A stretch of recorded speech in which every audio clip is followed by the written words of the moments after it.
Hei vaan. Ja lämmintä päivää ja hyvää kättä kaikille. Tää lääkäriammatti, niin tää on siinä mielessä hyvä ammatti, että mitä suurempi virhe, niin se hiljaisempi asiakas.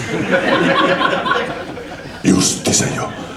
Mä olin tuolla Vuosaaren terveyskeskuksessa tuuraamassa yhtä lääkäriä, niin perhana mun vastaanotolle tuli semmonen oikein tumma yhentimo, semmonen itä-afrikkalainen kaveri. Ja se kysyi, että mikähän mulla mahtaa olla vikana, kun aina kun mä oon semmosen vaalean blondin kanssa sillä lailla, niin mulla alkaa silmät vuotaa ja tuntuu, että ei saa niinku happea ollenkaan.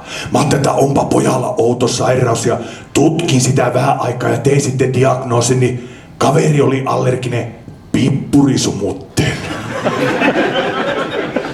No tuli siihen vastaanotolle sitten semmonen vanhempi pariskuntakin, nimittäin mummo ja pappa, ja se mummo sanoi, että ei oikein papan kanssa enää tuolla hempi kanssa käyminen onnistu, niin minäpä keksin ratkaisu. Minä laitoin sen mummon pimppiin pellinpalaisen papankin kuulin päästä oikein tehokkaan mangeetin ja sanoi, että tulkaapa viikon päästä tarkastuskäynnille, niin perhana mummo vaan tuli. Minä kysyin, että mihinkä se pappa, ja niin mummo sanoi, että pappa on linnassa.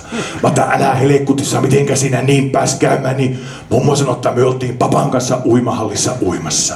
Ja sen papa ohi ui semmonen 8-vuotias tyttö hammasrauhat suussa. Ei se sitä taalaa. Justi se jo.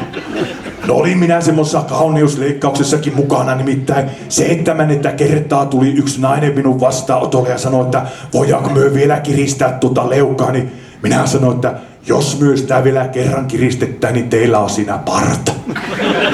Mutta siitäkin myös levitään brasilialaisella vahauksella. Justiinsa jo.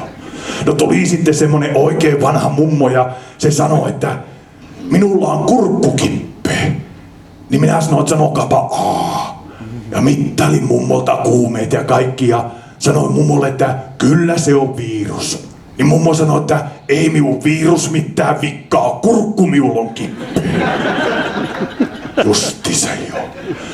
No lintuinfluenssasta vielä pari varoituksen sanaa, nimittäin kaikki kella on kotona käkikello, niin naulatkaa ne luukut kiinni.